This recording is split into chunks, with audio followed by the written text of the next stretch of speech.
Hey, Gabriel Blake. Hey, Gaybros Jose. Where are we? You can still move. If you want, you can still move if you want to change. Okay, where are we today? Where are we today?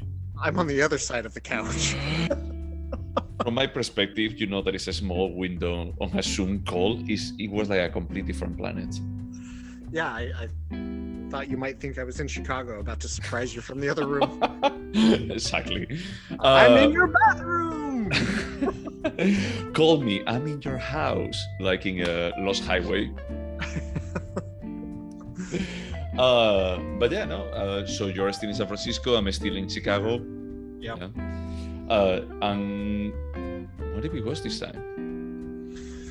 This was your pick, and you picked it because you were pissed off at me last week. I don't remember why, but you wanted to take me back to Iran and watch an animated film about a child in Iran. So thank you. All my favorite things.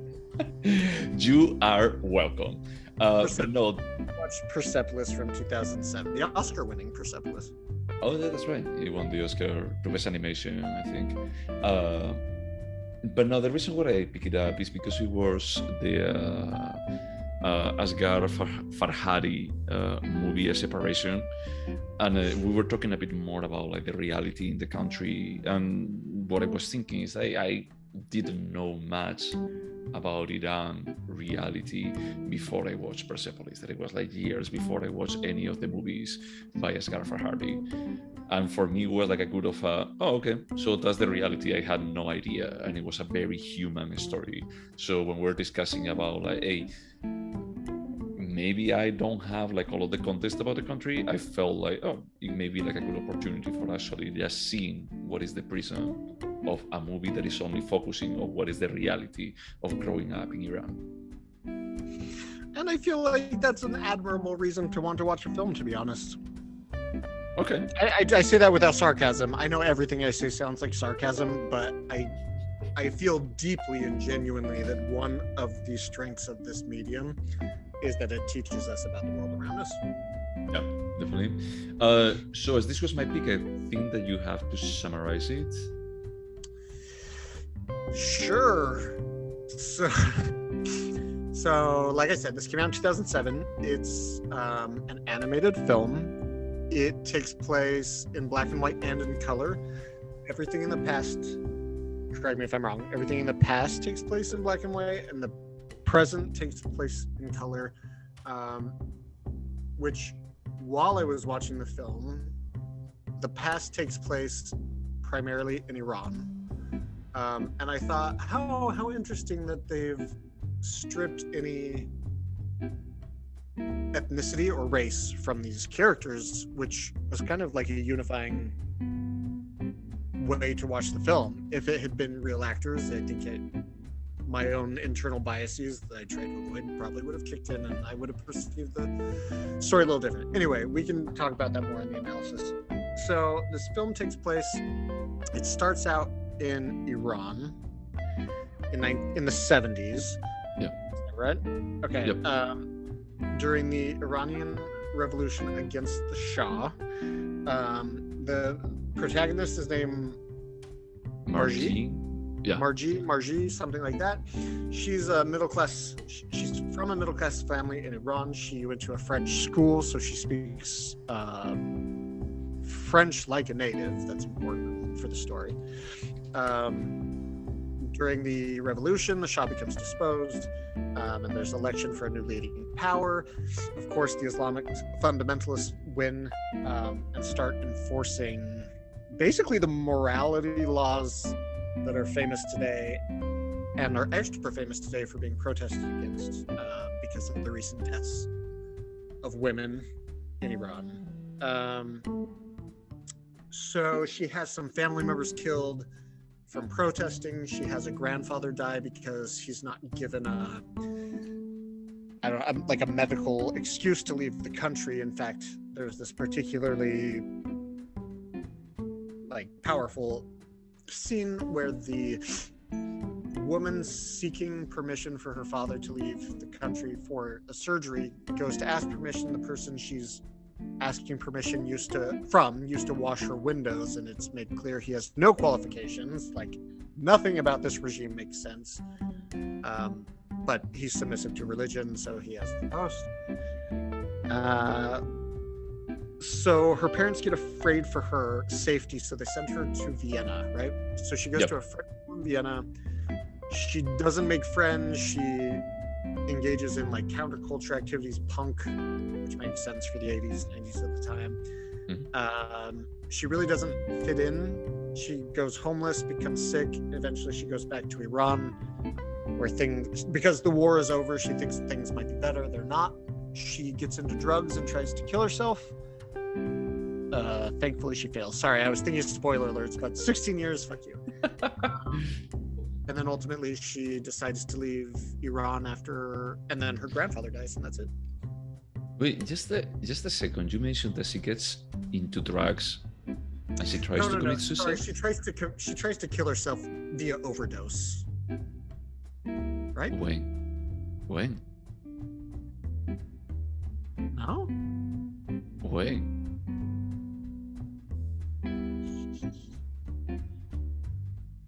Basically, when she comes back from Vienna, it's because she actually like broke up with this guy that she was like super in love with.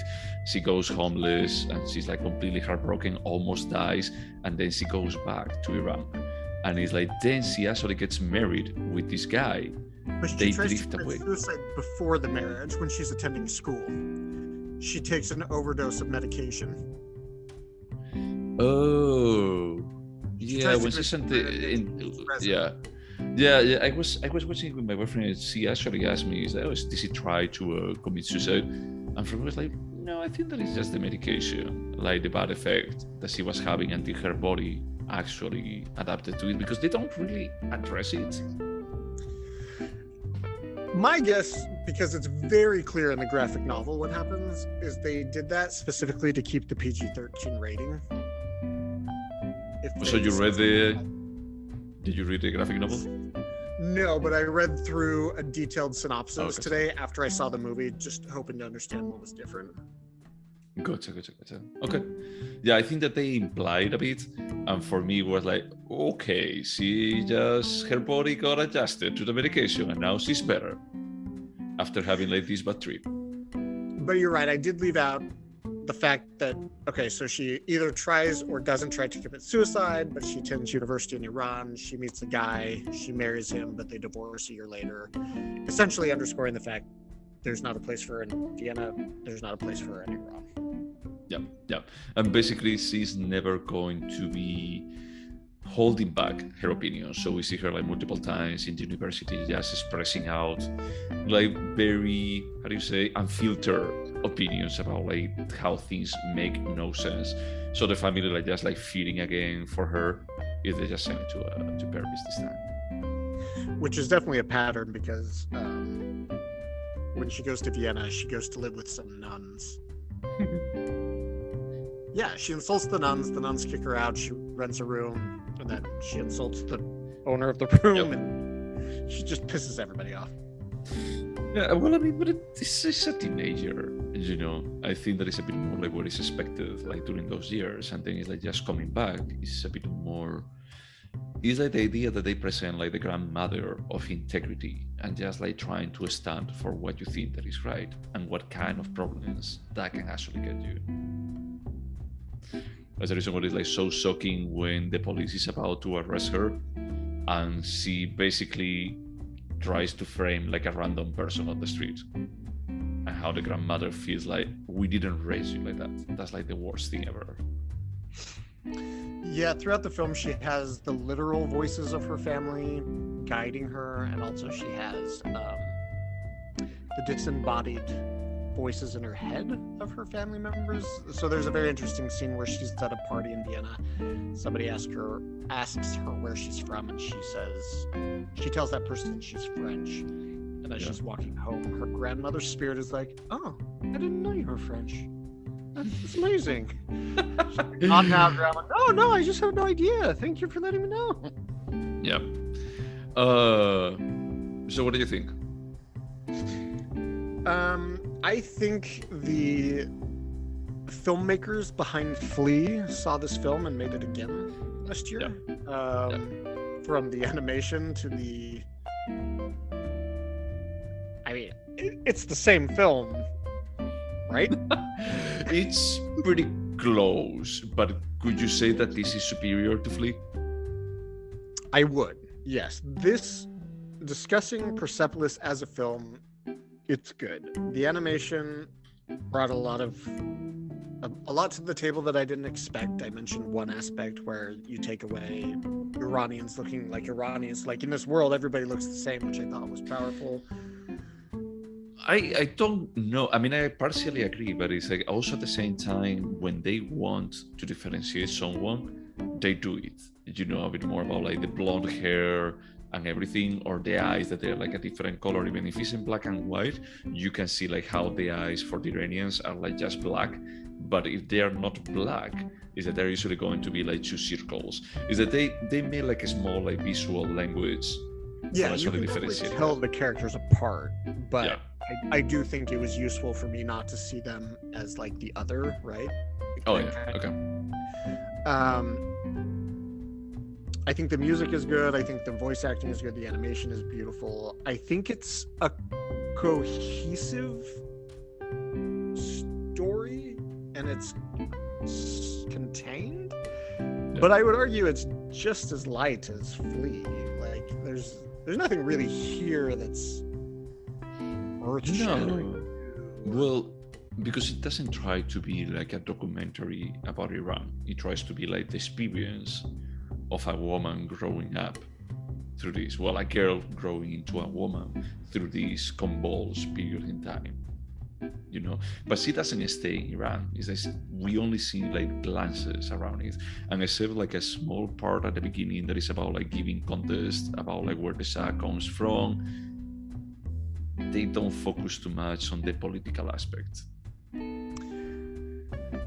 I guess the difference that just came to mind, and I hadn't thought this through, so maybe this won't make sense, is that while I didn't like Flea, at the very least, I could easily empathize with that main character. I mean, what he experienced was awful. Oh God, maybe I'm sexist. Let me finish my thought. I'm hoping it's not because of a woman. That's but this woman is not a sympathetic character in the slightest. The point of the film is that she doesn't fit in anywhere, while the actual woman that this is about fought so hard not to fit in anywhere. It's like, well, you got what you wanted, so do I feel sorry for you? No, like what, dude? I mean, I think that we discussed. She was listening to punk and wearing God Not Dead shirts in Iran. She did not want to fit in with anyone. When she moved to Vienna, she did not try to fit in. She actively tried to not fit in. She came back feeling sorry for herself to Iran and then left again. Like, she wanted to be miserable and she succeeded. I don't think that that's true, dude. I honestly don't think that. Is I just Punk's think not about dead. Not God, not dead. Sorry. Yeah, Punk is not dead. Punk is not death, deity. I just think that it's like a teenager that you have like your years of revelry. Like with that kind of environment around you, it's a potential outcome is that you're going to try to emphasize your individualism in a stronger way. So for me, if I feel I'm the same person as this woman, is that no, I don't, but I understand the feeling of not feeling like you belong, that you move from one place to another, and it's like, well, I didn't move here because I didn't feel like I belong in Spain, but taking me a while to feel like I'm comfortable here. I made more of an effort, but it was like a bit more like, hey, I come with this rebel spirit and I like discontent with everything, but that's a bit more of the result of where does it come from. Are we going to draw a parallel to your life, Jose? I'm not saying that, but I'm saying that is like the feeling of not belonging after moving is not only about like, I just want to be miserable. It's a bit more about like the cultural reality. Is that she doesn't even speak German. So, let's say we are drawing a parallel. You move to a new country and you feel lonely. What do you do? But I spoke the language. Reject all social situations, or are you proactive about finding a friend? Okay. The thing is, I speak the language. to begin with. She didn't speak any German, and they sent it to Vienna. That it made no That was sense so to me. confusing. They say in the film at some point she spoke French, so they sent her to Vienna. I was like, what? The one who said France, I don't know, but in any case, is that she cannot communicate with most people there. So her pool of potential people to connect with is close to zero. We even see the interaction with the roommate that they try to talk, and is like, we cannot communicate with each other, so I'm completely isolated. And when she starts going to school, is that she starts hanging out with the first people that they speak French, but they are not the best. They are not good influences. Is that she actually calls them out on that eventually, about like, hey, this is weird. But I mean, you're like being sent to another country because you don't fit in your country, and you're being sent to a country where you don't speak the language. Because that's almost like being set up for failure. I see your point. And going back, maybe it's just because I'm sexist, but again, I didn't have any empathy for this girl. The story was compelling, but I just, her decisions didn't make sense to me. Let me just ask you then something, because we don't have to empathize with every single character in a movie, but did it feel a full-fledged character?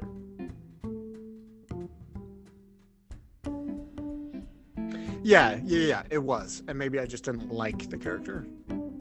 That's fine. I mean, I'm fine with not liking a character as long as I feel is that, hey, this is a realistic character that could exist in real life. And in this case, it's like autobiographical. So. Yeah, well, you can't argue with the fact it's autobiographical. Sorry, my pause was because I was thinking, like, yeah, she was in a really, really shitty situation, but even me, who hates everyone and is cynical, I just can't understand her choices. I wouldn't make any of the choices she made. And yeah, she didn't speak the language, so go take German lessons. Which sounds brutal for a refugee from Iran. I get it, but you're free. You're living in the first world. You don't have to worry about being blown up, and you have every advantage in the world, and you just want to be sad. Well, but the thing is that Iran used to be the first world too. Iran was like pretty ahead. I mean, it was like basically like a Western first world country before the Iranian Revolution. In technology and wealth? In wealth, they were not exactly poor. Education, I mean, I was talking with my boyfriend about this, and he was telling me that actually women, like the level of education and freedom and progresses that they had in Iran, it was groundbreaking before the Iranian Revolution. That's the reason why groundbreaking for Islam. No, for first world countries. Or the Middle East. It was not like, come on, you can't possibly say that. Honestly, like, no. If I actually think about like Mediterranean countries, if I think about Italy and Spain, is that there is like a big difference if you think about the 80s and the early 90s about like the level of education that it would be like by gender. Well, 70s and 80s, let's say that. I don't know, man. Like, I'm not an expert in Iran, but I just Googled what was Iran like in the 60s, and it said it was ruled with an iron fist by the Shah. That doesn't sound like first world to me, where you can't express political opinion. Like, it was a dictatorship, even in the 70s. I'm not saying that it's not a dictatorship, you know. I'm just saying that it's like the level of education that they had there and cultural exposure was higher than what they had later, and it was like more comparable to what it would be like a first world country. Yeah, I don't agree with that. Like, you're not going to see a Moulin Rouge musical in Iran, even in the 70s. There were not freedoms. There was censorship. There was excessive political restrictions. I mean, they had a Shah as an emperor in the 70s, an Islamic Shah. Dude, we had a military dictator in Spain. But is that from that perspective, Spain is the first world? In the 60s now. In the 60s, I wouldn't call it. But it was more like because of the poverty and the lack of access to education, not only because of the dictatorship. Yeah. You know, I think that I'm not saying And please, I'm not supporting dictatorships or anything. I'm just saying it's not the only factor for actually saying if a country is first world or not. There are other important factors too. I mean, I'll agree that, like, you can, if you Google pictures of women in the 60s in Iran, they look like women in the 60s anywhere, right? Yeah. Like, yeah, they took giant steps backwards after the Iranian Revolution. Yeah. So that's like the part of the fear is that you actually come from here. It's not like just coming from, I don't know, Rwanda to Italy or to France. You know, is that you don't come from a very third world country into a very first world country, let's say. Just moving to Paris from Rwanda. Is that this is a bit more about like, hey, this is the reality that I used to know a bit in my country, but it was stolen from us. That's unfair. That's going to be like leaving you like upset with everything. And then you realize that is that, hey, you cannot make this your home, because first the language is going to be a barrier. People are going to be reminding you where you're from and even like trying to make you feel bad about it. It's not an easy situation for someone coming from a different, that it had been like the same culture is like right now they have been diverged like more and more from each other. Yeah, I can't disagree with that. And especially going back to that comment about I value that people looked pretty similar in the film. It has to be even harder when you go to a different country and you just don't look like anyone. Like, that had to be brutal as a teenager. Yeah. And it's interesting, unless I'm wrong, they didn't speak very much about the kindness of students her age. I mean, there was the language barrier, but I don't think, like, they didn't talk about bullying or that people were mean to her for being different, but I'm sure that must have been There was a bit of bullying, but the thing is that she couldn't put up with it. When she tells to this guy that she's from France, then there is like a couple of girls like speaking next to her the following day. And it says that, oh, with that nose, who's going to believe that she's from France? Yeah. So, and she actually faced them. But everything is a bit more, everything is like a bit like punk, you know, a bit more about like, hey, I'm going to like letting the anger and the rage be my channel of emotions. But I mean, I get it. I think that is I remember like the first time that I watched is like, this is actually a cool kind of thing because we associate like punk with first world English-speaking countries during the 80s, and it's interesting how she actually uses that approach to the world for just dealing with the frustration and challenge that she has. When I moved to Russia, people spray paint everywhere, punk not dead. And in English, it's not grammatically correct, and I just thought Russians couldn't speak English, but apparently it's a band. No, it's an album. From whom? A band called The Exploited. It's a Scottish punk rock band, released April 1981. Oh, that's right. I see. Punk's not death. Okay. No, it's punk without an S. That's why it's grammatically incorrect. Wait, it's with an S. Punk's not death.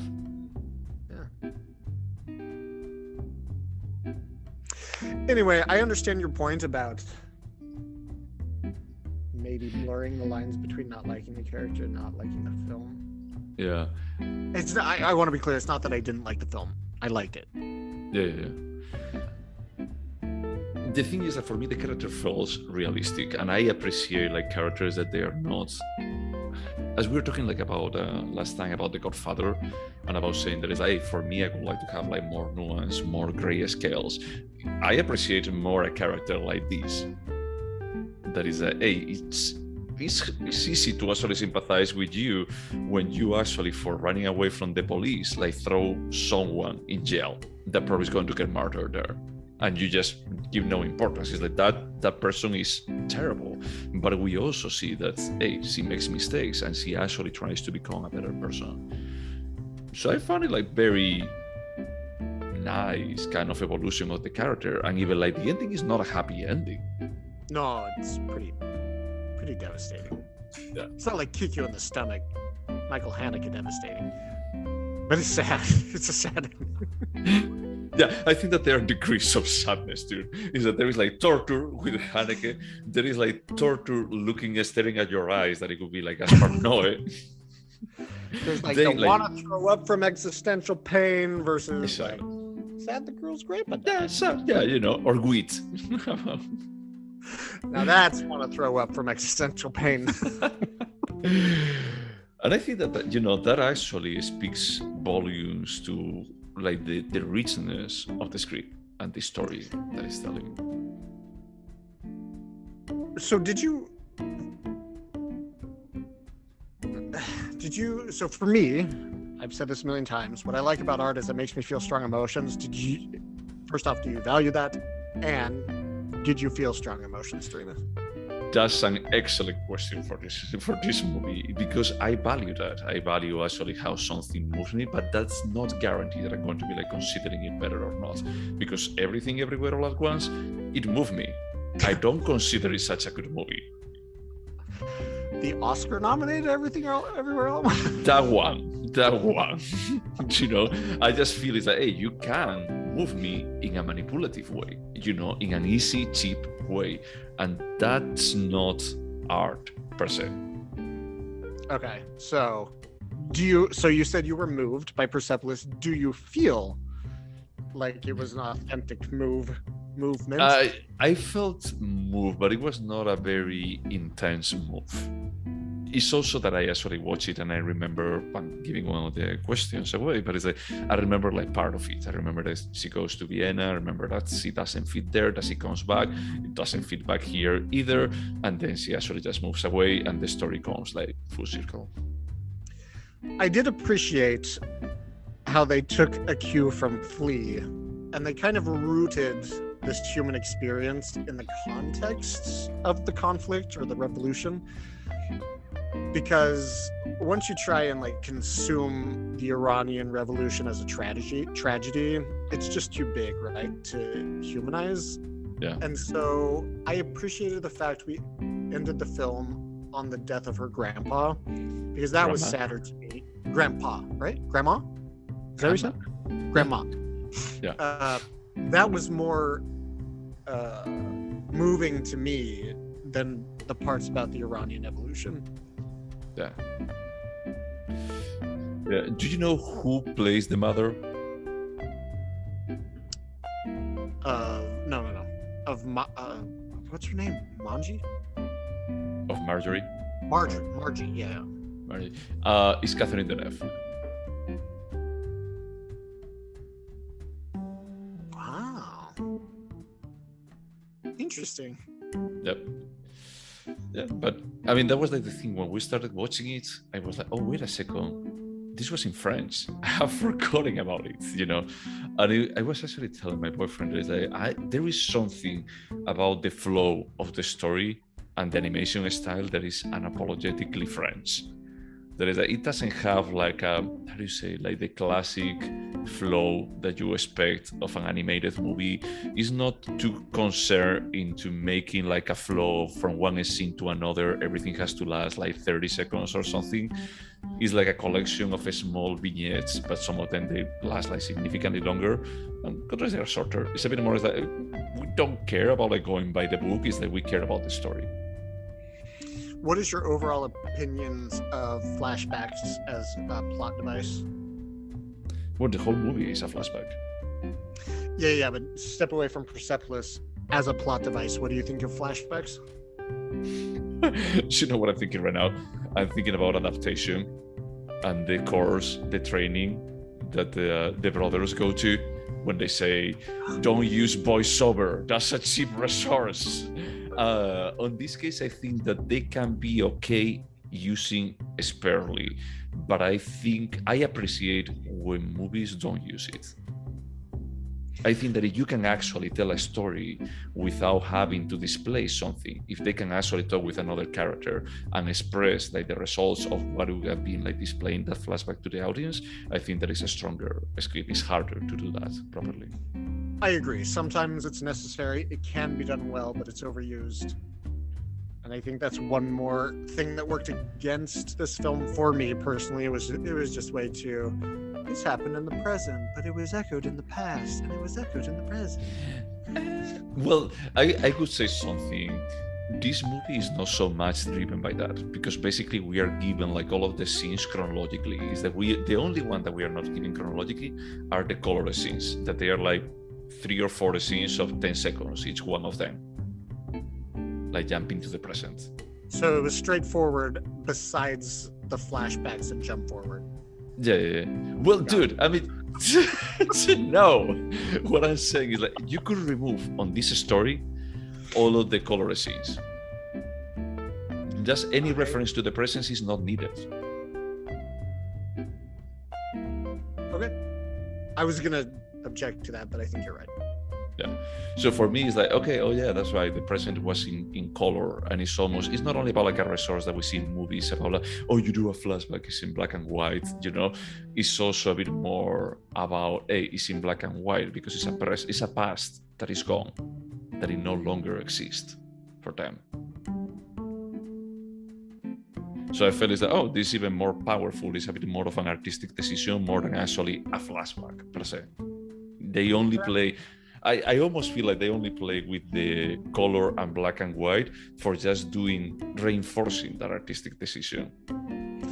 I couldn't remember this, and I meant to go back and check before we started, but I didn't. The very opening scene takes place in the present, I believe. Yeah. Is it in color? Because that didn't register with me. Okay. Yeah, it is. Yeah, because it actually it's super short. Yeah, it's super short. It's like she being in the Orly airport, and it's just a minute or less than a minute, you know. And it doesn't say anything. It's a bit more. Is that I don't know if it says something like, "Oh, I'm going back to Tehran" or something, and that's it. And then it's like I remember my years of childhood, and then it's everything like the story. Because isn't it like she's going to get on a plane to Tehran, and then when the quote-unquote plane lands, we land in her childhood and we see her picking somebody up from the airport or something like that? I don't remember, honestly. I think that it's not even like that convoluted, honestly. I think that it doesn't try to be like so like connecting like the scenes, like the transitions being like that focus. So I just think that it's a plot device. Not really not even a plot device. It's a bit more about like just introducing the color to black and white, and that's it.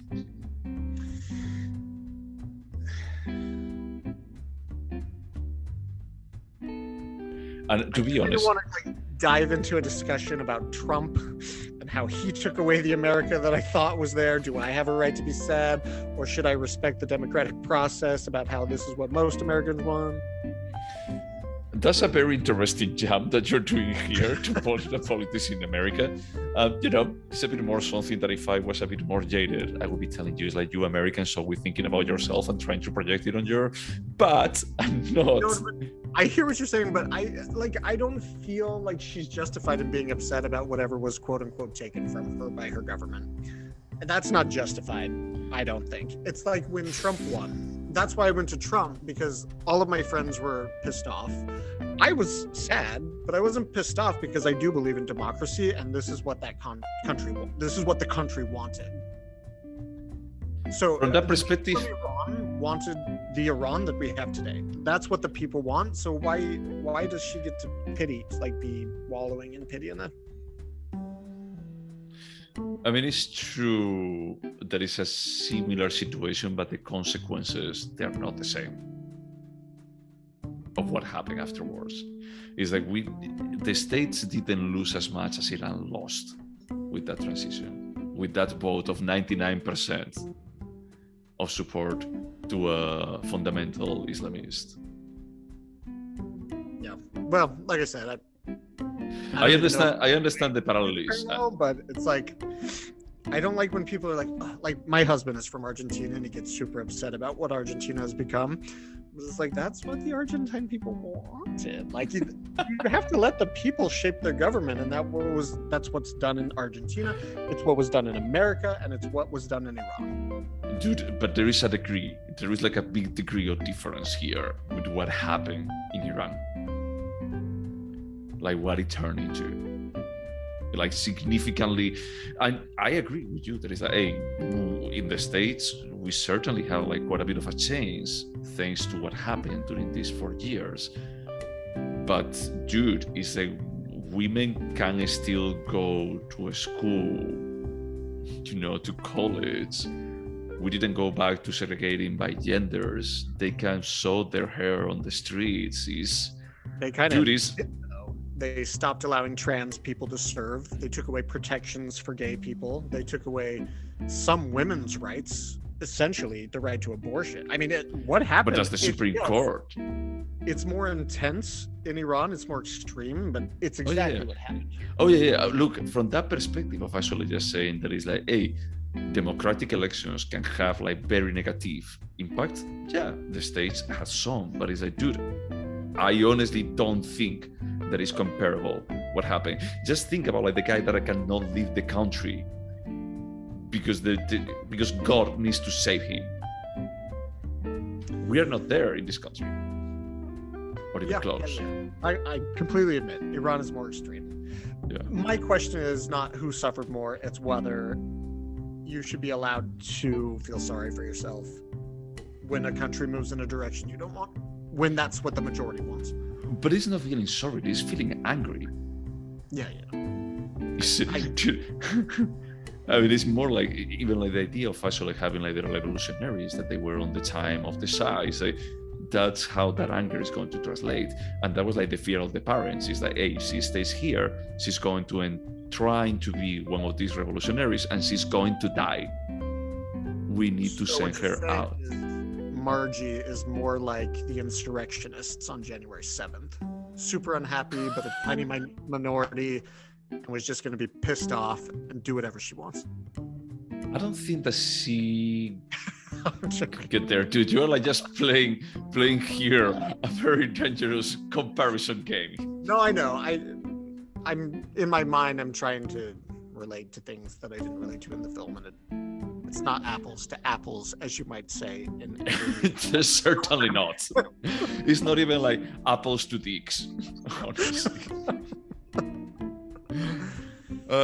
Should we go over the questions? Yes, please. Would you watch it again? This one's tough because I will never seek out this film again, but if I'm on a plane, I might watch it. So I guess the answer is yes, but I wouldn't say I'm going to watch this in a year. Okay. I will watch it again. Honestly, I find it like 90 minutes that they fly by. It's enjoyable. I really like the artistic style. Just think that I was going to say, well, I will mention this later. Would you recommend it? No. Oh, wow. It's not. You'll understand when we get to the score. I like this film, but there's nothing here that's, in my opinion, unique in terms of storytelling. It's very beautiful. It's pleasant, but there's nothing new here. I would recommend it. Honestly, I don't think that this is a documentary about Iran, but I think that it's an enjoyable way of digesting around like how society changed. Instead of being a documentary that is going to be like giving you like data, that is true, it's unbiased and probably more objective, is that this is going to be more about like the experience of this medium high class family, like translating into this. Yeah, it's not of the same caliber, but the strength of this film is the same strength of In Cold Blood by Truman Capote, where it blurs like fact, what happened, and then combines it with like the human story. Okay. So it's like this mixture of documentary with fiction. I mean, it's not fiction, but yeah, it's not a documentary, but it is framed. Yeah. Okay. No, that's fair. And I think that this movie uses it properly. And for me, it's like after watching it a second time, it's like I still think that the reason why I recommended you the first time, it still stands. And for me, I would recommend this to my parents or to anyone that is approaching Iranian cinema and tell me, like, I have no freaking idea about like what is going on. It's like, hey, dude, this is a more enjoyable, probably less informative way of learning more about Iran. But it's like, it's an enjoyable way of approaching what was the change that happened there. I would like to set a goal for me and you as a Gaybroship to watch an Iranian film that doesn't have to do with the political climate or like not something like The Salesman, where you're like I guess The Salesman actually would be that film. Yeah, I mean, the thing is, like, as Gareth Farhadi movies, they don't usually talk too much about politics directly. They only present it as a reality that is there. It doesn't try to blame it or judge it or anything. It's like, this is how society works. And this is like how these morally complex problems evolve in a situation like this. Yeah, you're right. Yeah. So, yeah, I mean, I understand your perspective, but it's like, just think, for example, a separation, like the family, the main family, it reminded me like a bit of this family. They're like medium, high class, they're educated, they have principles. Yeah, I can see that. They're critical thinkers, educated. Yeah. And unfortunately, society like just fucks them over because it's a Scar Farhadi movie. But yeah, I would definitely recommend this one, and I would watch it. Like, I would think that I even like would watch it with my parents. There is not too much sex, and there is no like attempt. Exactly, there is not a suicide attempt that is clear. So, and Kate Winslet doesn't show her boobs, so that's true. I will. Yeah, no, I would never watch Little Children with my parents. What about Titanic? They're there too. Damn. What about like the Eternal Sunshine of the Spotless Mind? Does it have some kind of contractual obligation? Because I'm pretty sure that in The Reader she also shows her boobs. Oh yeah, when she's an illiterate Nazi who molests a child. Yep. Would you remember Persepolis? Not Kate Winslet's boobs, but Persepolis. I will remember the film overall. I'm not going to remember the details of the plot now, so I would say no overall. Okay, I say yes. I remember like some specific scenes like properly, and I remember like the overall, kind of progress that she has. Is there anything artistic about it? Yeah, it's a, I don't want to say competent. It's a competent film. It's very well made. The animation is really good. The music is good. The voice acting I was actually blown away by. Usually I get annoyed by voice acting. Yes. The answer is yes. Yeah, for me, yes. And it's what I was going to mention earlier, that the way that they use the black and white, like the black part, like with the it's not really a burqa. I don't remember what is the name of the full body. Just on the tip of my tongue, but yeah, but you know what I'm talking about, like that clothing, how they use it for just like giving a bit more of a surreal movement to the bodies, that everything else is pretty realistic when they move. It's not exaggerated, but those characters, they're a bit more like just creating that eeriness and uncomfortableness when you are looking at it, just making it feel like a ghost almost. I also like an hijab. Oh, hijab, yeah. I also like, and I don't know if this was intentional, but it's certainly connected in my mind, how much they made the nuns' habits look like the hijab. Yeah. I was like, oh, yeah. Yeah, it was like a bit of like a small stab, a small poke at other religions. But yeah, I thought that it's visual. This movie, how many years? Is 15 years old or 16 years old? 2007, yeah, 16. Probably 17. It still feels like, from a artistic perspective or from a, like whatever, like crafting perspective, it's pretty top notch, I feel.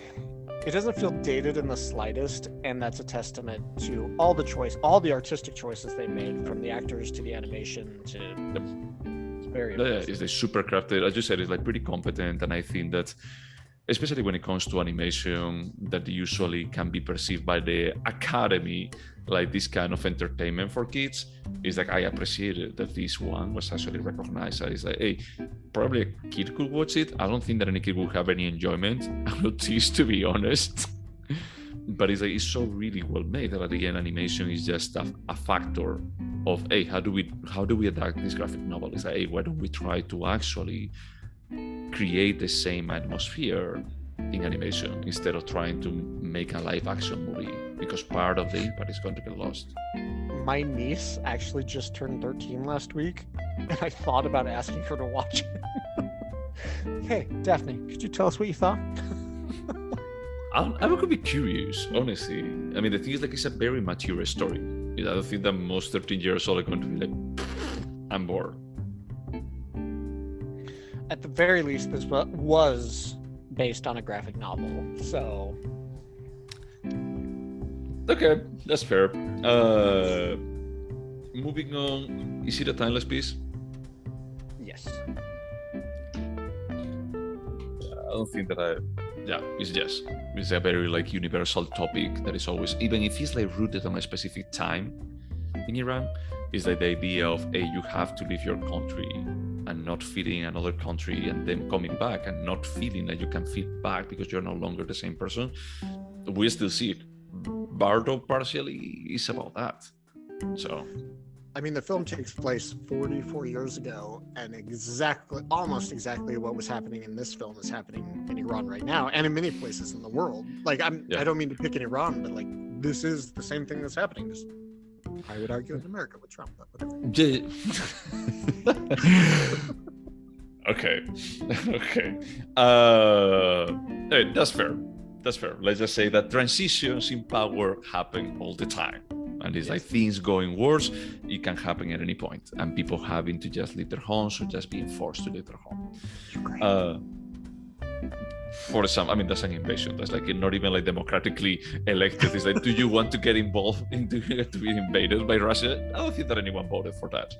That's true. Well, no, there are plenty of separatists that did. Oh my God. Didn't they try to do like a weird referendum? They had several referendums in their like taken territories that they lost. And weren't anyway. Yeah, it was like a very weird thing. It's like, do you want to be invaded by Russia now that you have been invaded by Russia? Yeah, exactly. Think carefully when you answer.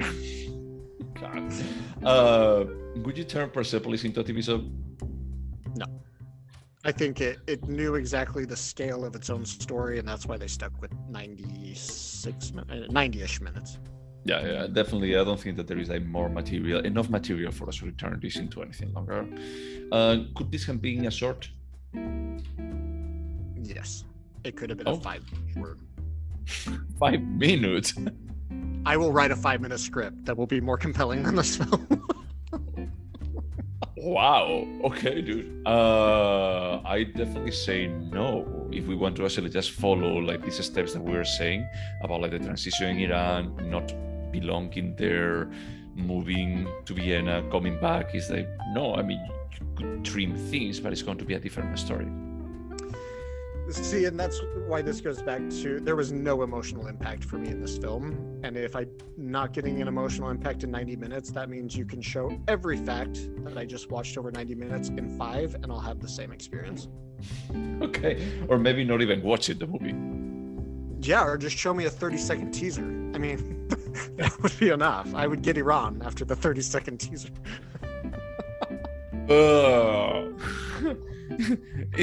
I think, and the tagline could be is like Trump, but with Islamists. God, dude. Do you think that this movie could have been better? Yeah, I think the writing could have definitely. Yes, the answer is yes. I have many things I would improve about this film, like having a grown man star. That would have made me care. And that he was gay. Yes, just like Flea. If this had been more like Flea. Dude, we didn't like Flea. I know, that's the joke, is that this was worse than Flea. Dude. I honestly don't know. I don't think that it's a perfect movie, but I don't have like any kind of glaring, you could have changed this for making it better. Even if I don't resonate, I would have improved the writing for sure. You would? Okay. But I mean, I'm not in disagreement, but on what? It's about the character not being relatable? I just think they needed, honestly, some editing. I wouldn't have spent so much... I don't know.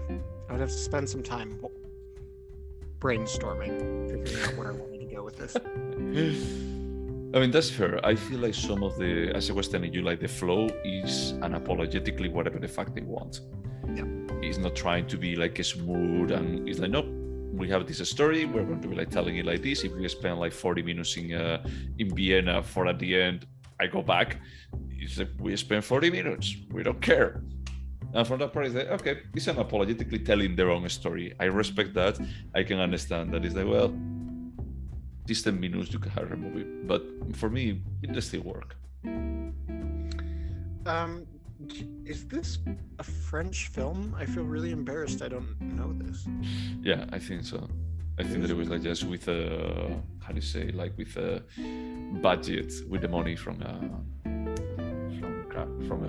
France.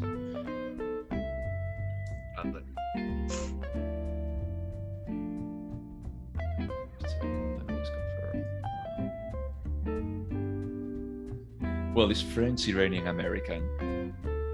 Okay. American? You're welcome, world.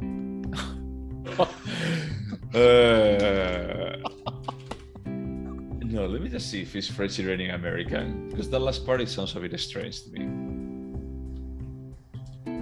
I'm sure some like arts organization threw 50 grand their way.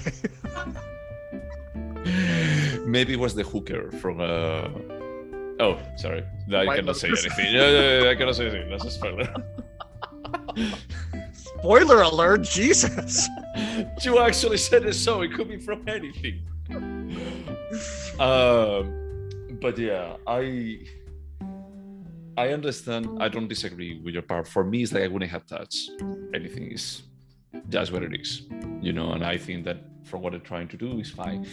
Should we score this? Yes, please. This was my pick, so you have to score first.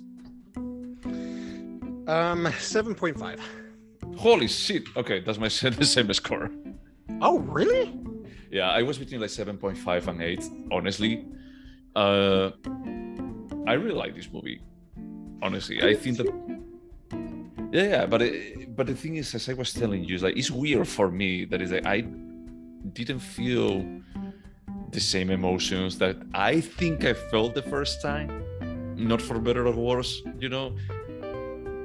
So I just let like. We didn't talk about this. This was my first time watching it ever, and this was yours. The second time. Yeah. But I felt like, hey, now that I'm actually, because I watched it like when it was released, I think, or a year later. You were living in Spain. Correct. I thought that is.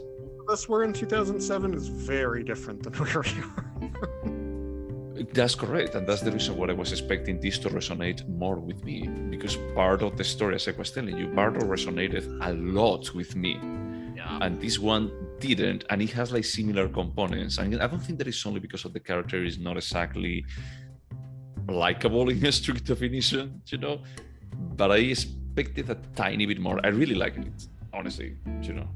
And I would recommend it. I think that there is like a lot of merit. So I'm surprised that you reply to a lot of the stuff with negative, and you still scored a 7.5. I kept trying to reiterate. I did like this film. I would call this solid as hell. But I also, because of just the hype of the last 16 years, I expected something a little bit more. Okay. More. That's it. And it didn't cross that line of, oh wow, yeah, this is a film that transcends a little bit. Its themes, it didn't transcend anything to me. Okay, no, that's fair. What are we watching next? So, I mean, we have been recording for almost an hour. All right, you and I are going to meet up in person with a guest. Maybe. A guest host in a month. So we need to watch Godfather Part 2 by then, but this is not that week. You're going to watch. You know how much I love Noah Baumbach. I love the artist Don DeLillo, or the author Don DeLillo. He wrote a great book I liked called White Noise, and then Noah Baumbach turned it into a film starring Adam Driver that we can watch on Netflix. So slam dunk. Even if it's not about a divorce, I'm going to be imagining Adam Driver like just breaking Scarlett Johansson's heart off screen. Scarlett Johansson is not in this movie. She's not. I'm just hoping that Noah Baumbach found a way to throw a devastating divorce in at the very end. That's what I'm looking for. That's the twist. At the end, everything is about a divorce, you know? It's going to be like a Kaufman movie, you know. It's not about a divorce. It's not a divorce doesn't happen on the screen, but it's about a divorce. So I have high hopes for this film, despite some uneven reviews. I'm really hoping it's like the Carax film, also starring Adam Driver, where it's like, yeah, this has some issues, but it was sure a fucking ride. Okay, well, no, that's fair. That's interesting. Yeah, I'm looking forward to a series like this. Yeah, we almost went to the cinema to watch it. Oh, really? Yeah, I mean, you almost suggested it once. Yeah. Yeah, yeah. But yeah. Right, anything else to say about Persepolis? Nope. Okay. Then, to all those people out there listening to us, do better with your life. Or thank you. I don't know. Wash your hands. Okay. Bye.